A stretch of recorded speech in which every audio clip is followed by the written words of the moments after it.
ದಲ್ಲಿ ಇವತ್ತು ಇದು ನಿರ್ಣಯ ಆಗಬೇಕು, ಮುಕ್ತಾಯ ಆಗಬೇಕು ಅನ್ನುವಂಥ ವಿಚಾರದಿಂದ ಈಗಾಗಲೇ ಸಕ್ಕರೆ ಮಂತ್ರಿಗಳು ಮತ್ತು ಸಂಬಂಧಪಟ್ಟಂಥವರಿಗೆ ಮಾತಾಡಿದಂಥ ಸಂದರ್ಭದಲ್ಲಿ ಈಗಾಗಲೇ ಈ ವೇದಿಕೆಗೆ ಕೆಲವೇ ನಿಮಿಷಗಳಲ್ಲಿ ಸಕ್ಕರೆ ಮಂತ್ರಿಗಳು ಬರ್ತಾರೆ. ರೈತರಿಗೆ ಸೂಕ್ತವಾದಂಥ ಬೆಲೆಯನ್ನು ಕೊಡ್ತಾರೆ ಅನ್ನುವಂಥ ಆತ್ಮವಿಶ್ವಾಸ ನಮ್ಮಲ್ಲಿದೆ. ಏನು ರೈತ ಮುಖಂಡರು ಜೊತೆಗೆ ಶಶಿಕಾಂತ್ ಪಡಲ್ಗೀಗ ಗುರೂಜಿ ಅವರು ಹೇಳ್ತಿರುವಂಥದ್ದು 8 ಗಂಟೆಗೆ ನಾವು ಸಭೆಯನ್ನು ಮಾಡ್ತೇವೆ, ನಂತರ ಅದು ಸ್ಪಷ್ಟವಾದಂಥ ನಿರ್ಧಾರವನ್ನು ತಿಳಿಸುವ ಕೆಲಸವನ್ನು ಕೂಡ ಮಾಡ್ತೀವಿ ಅನ್ನೋ ಒಂದು ಮಾತನ್ನು ಕೂಡ ಹೇಳ್ತಿರುವಂಥದ್ದು.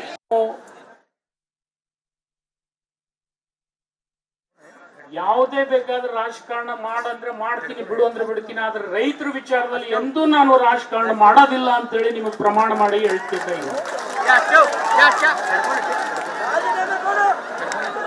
ಈ ಮಾತು ಯಾಕೆ ನಾನು ನಿಮಗೆ ಹೇಳ್ತಾ ಇದ್ದೀನಿ ಅಂದ್ರೆ, ಎಲ್ಲ ಕಾರ್ಖಾನೆ ಮಾಲೀಕರನ್ನ ಮನವೊಲಿಸಿ ನಿಮಗ್ ಲಾಭ ಆಗ್ಬೇಕು, ತದನಂತರ ಉಳಿದ್ರೆ ಅವ್ರಿಗೆ ಲಾಭ ಆಗಲಿ. ಆದ್ರೆ ಇವತ್ತು ಈ ಜಿಲ್ಲೆಯಲ್ಲಿ ನಾನು ಜಿಲ್ಲಾ ಪೊಲೀಸ್ ವರಿಷ್ಠಾಧಿಕಾರಿ ಇರ್ಬೋದು, ಜಿಲ್ಲಾಧಿಕಾರಿಗಳು ಇರ್ಬೋದು,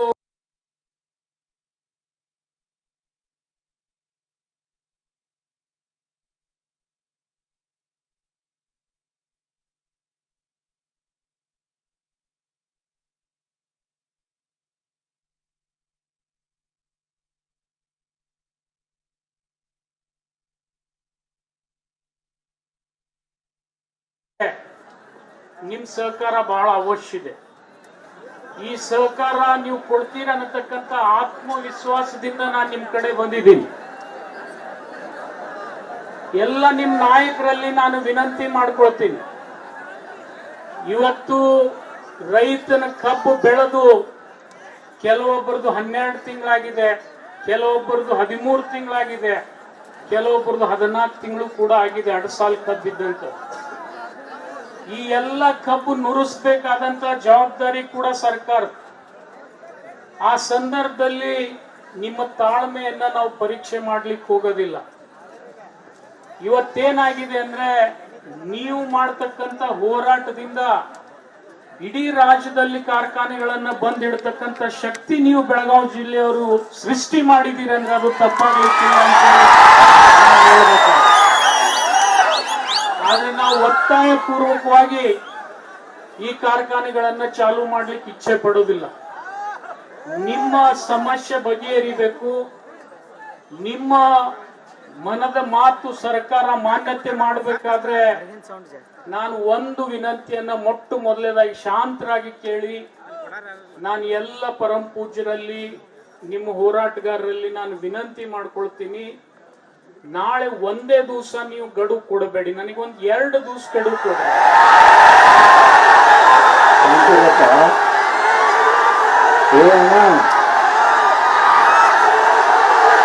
ಒಂದು ನಿಮಿಷ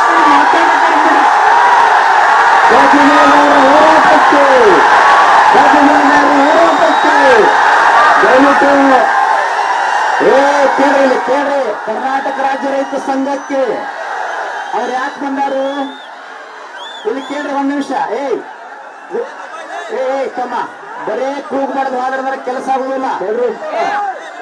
ಕರ್ನಾಟಕ ರಾಜ್ಯ ರೈತ ಸಂಘಕ್ಕೆ ಅವ್ರು ಏನ್ ಹೇಳ್ತಾರೆ ಕೇಳಕತ್ತೀರಿಲ್ಲ, ಆಮೇಲೆ ಉತ್ತರ ಪ್ರಶ್ನೆ ನಮ್ಮ ಕಡೆ ಅದ. ಸ್ವಲ್ಪ ಶಾಂತಿ ಇರ್ಬೇಕು, ಹಂಗ್ ಮಾಡಬಾರ್ದು. ಒಬ್ಬರು ಮಾತಾಡುವಾಗ, ಒಬ್ಬ ರಾಜ್ಯದ ಸಚಿವರು ಮಾತಾಡುವಾಗ ಅಡ್ಡು ಮಾತಾಡಬಾರ್ದು. ವಿಷಯ ಪೂರ್ಣ ಏನೈತಿ ಕೇಳ್ಕೋರಿ, ಅವ್ರೇನ್ ಹೇಳತ್ತಾರ, ಏನು ಸಂದೇಶ ತಂದಾರ ಕೇಳ್ಕೋರಿ, ಆಮೇಲೆ ಪ್ರಶ್ನೆ ಕೇಳಕ್ ಅದಿವಲ್ಲ ನಾವು. ಅದೆಲ್ಲ ಸ್ವಲ್ಪ ಶಾಂತಿ ಹೋರಾಟಕ್ಕೆ ದಯವಿಟ್ಟು ನಿಮ್ ಕೈ ಮುಗಿದು ಕಾಲು ಬೀಳ್ತೇವೆ. ನೀವೆಲ್ಲರೂ ಮಾತಾಡ್ರಿ, ಹೆಂಗ್ ನಾವ್ ಹೆಂಗ್ ಬದುಕುನು ಇಲ್ಲ ಅಲ್ಪ. ನಿಮ್ ಸಂಬಂಧ ಮಾತಾಡಕ್ಕಾಗಿ ಗುರುಗಳ ನಮಗೇನ್ ತಿಳುವಳಿಕಿಲ್ಲ, ತಡ್ಕೊಳಕ್ರಪ್ಪ. ಏನ್ ಹೇಳಿನ ನಿಮಗ್ ಮೊದಲ ಇಲ್ಲಿ ಮುಗುಳು ಕೂಡ ಅಜ್ಜ ಕೂತಾನ, ಅಸ್ತವ್ಯಸ್ತ ಆಗಬಾರ್ದು ಅಂತ ಹೇಳಿನ. ಅದ್ ಏನ್ ಬೇಕಾದಿರ್ಲ, ನೀವು ರೈತ ದೇವತೆಗಳು ಮನಸ್ಸು ಮಾಡಿದಂಗ ಆಕತಿ. ಶಾಂತಿ ದಯವಿಟ್ಟು ಕೇಳ್ರಿ. ಕರ್ನಾಟಕ ರಾಜ್ಯ ರೈತ ಸಂಘಕ್ಕೆ ಅವರು ಮಾತಾಡೋ ಮಠ ಒಂದು ಮಾತು ಯಾರು ಮಾತಾಡಬಾರ್ದ. ಶಾಂತಿ ಪೂರ್ತಿ ಕೇಳ್ರಿ. ಪೂರ್ತಿ ಕೇಳಿ ಏನಾದ್ರು ತಪ್ಪಿದ್ರೆ ನಾವು ಪ್ರಶ್ನೆಗಳನ್ನ ಕೇಳ್ತೀವಿ. ದಯವಿಟ್ಟು ಶಾಂತಿ. ನಾ ಮಾತಾಡ್ಬೋದಾ? ಮಾತಾಡ್ಲಾ? ನೀವು ನನಗ್ ಮಾತಾಡ್ಲಿಕ್ಕೆ ಅನುಮತಿ ಕೊಟ್ರೆ ಮಾತಾಡ್ತೀನಿ, ಇಲ್ಲಾಂದ್ರೆ ನಾನು ಸುಮ್ಮನೆ ನಿಮ್ ಜೊತೆನೆ ಕೂತು ಬಿಡ್ತೀನಿ ಇಲ್ಲಿ.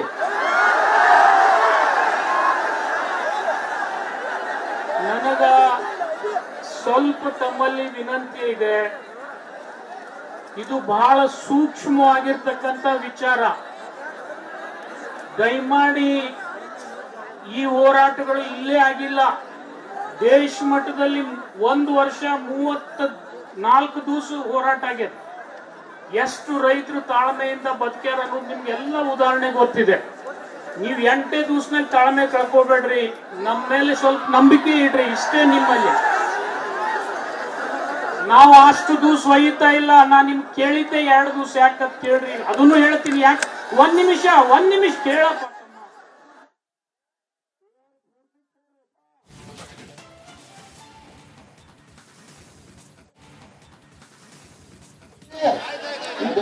ಶಾಂತಿ ಇರ್ರಿ, ರೈತ ದೇವ್ರತ್ತೇವೆ ಬಡ್ಪಾತು ಅಜ್ಜ ಕೂತಾನ ಮುಂದ ಹೆಂಗಪ್ಪ ಹಾ ಅಂದ್ಬಿಡ್ರಿ, ಯಾರು ಹೇಳನು? ಶಾಂತಿ ಇರ್ರಿ. ತಮ್ಮ ಚಳವಳಿ ಮಾಡಕತ್ತವ್ರು ನೀವು, ನಿಮ್ಮ ಗಟ್ಟಿತನಕ್ಕ ಸರ್ಕಾರವಾಗಿ ನಿಮ್ಮ ವೇದಿಕೆಗೆ ಬಂದದ. ಹೋರಾಟ ಹಿಂದೆ ತೆಗೆದಿಲ್ಲ. ಸ್ವಲ್ಪ ಶಾಂತಿ ಇರ್ರಿ. ಅವ್ರ ಏನ್ ವಿಷಯ ತಂದಾರ ಅದನ್ನ ಚರ್ಚೆ ಮಾಡಿದ್ರಂದ್ರ ನಿಮಗೂ ನಮಗೂ ಸರಿ ಅನಿಸ್ತಂದ್ರ ಹೋರಾಟ ಹಿಂದಕ್ಕ, ಇಲ್ಲಂದ್ರ ಗುರ್ಲಾಪುರ ಕ್ರಾಸ್ದಾಗ ಹೋರಾಟ ಇರ್ತೈತಿ, ಒಂದ್ ನಿರ್ಧಾರ ಇರ್ತೈತಿ. ಶಾಂತ ಇರ್ಬೇಕು. ಎಲ್ಲ ಹುಯಿ ಅಂತ ಚೇರಿದ್ರೆ ಅದೇ ವಿಷಯ ಗೊತ್ತಾಗಬೇಕಿಲ್ಲ. ಎಲ್ಲರೂ ಶಾಂತ ಇರ್ತೀರಿ. ಕರ್ನಾಟಕ ರಾಜ್ಯ ರೈತ ಸಂಘಕ್ಕೆ, ಅನ್ನದಾತನ ವೇದಿಕೆಗೆ ಇಲ್ಲಿ ಯಾರು ಅಡ್ಡ ಮಾತಾಡಂಗಿಲ್ಲ. ಶಾಂತಿ. ನೀವು ಮೇಲೆ ಗುರೂಜಿಗೆ ಎಬ್ಬಿಸ್ಬೇಡ್ರಿ, ನನಗೊಂದ್ ಸ್ವಲ್ಪ ಮಾತಾಡಕ್ ಬಿಡ್ರಿ ದಯಮಾಡಿ.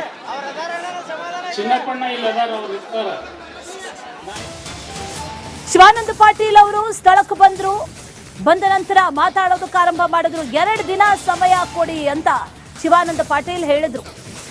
ಶಿವಾನಂದ ಪಾಟೀಲ್ ಯಾವಾಗ ಮಾತಾಡೋದಕ್ಕೆ ಶುರು ಮಾಡಿದ್ರು ಆಗ್ಲೇ ರೈತರು ಅಡ್ಡಿಯನ್ನ ವ್ಯಕ್ತಪಡಿಸೋದಕ್ಕೆ ಪ್ರಾರಂಭ ಮಾಡಿದ್ರು. ಕಬ್ಬಿಗೆ ಬೆಂಬಲ ಬೆಲೆಯನ್ನ ಘೋಷಿಸಬೇಕು ಅನ್ನುವಂಥದ್ದು ರೈತರ ಒತ್ತಾಯ. 2 ದಿನ ಎಲ್ಲ ಟೈಮ್ ಕೊಡೋದಕ್ಕೆ ಆಗಲ್ಲ ಅನ್ನುವಂಥ ನಿಟ್ಟಿನಲ್ಲಿ ರೈತರು ಆಕ್ರೋಶವನ್ನ ವ್ಯಕ್ತಪಡಿಸಿದ್ರು. ದಯಮಾಡಿ ಮಾತಾಡೋದಕ್ಕೆ ಬಿಡಿ ಅಂತ ಸಚಿವರು ಆ ಸಂದರ್ಭದಲ್ಲಿ ಕೇಳ್ಕೊಂಡ್ರು. ಆ ನಂತರದಲ್ಲಿ ರೈತರು ಶಿವಾನಂದ ಪಾಟೀಲ್ ಅವರು ಮಾತಾಡ್ತಾ ಇರೋದನ್ನ ಈಗ ಕೇಳಿಸ್ಕೊಳ್ತಾ ಇದ್ದಾರೆ. ಆದ್ರೆ 2 ದಿನ ಸಮಯ ಕೊಡೋದಕ್ಕೆ ಯಾವುದೇ ಕಾರಣಕ್ಕೂ ಸಾಧ್ಯ ಇಲ್ಲ ಅನ್ನುವಂಥದ್ದನ್ನ ರೈತರು ಕೂಡ ಹೇಳಿದ್ದಾರೆ.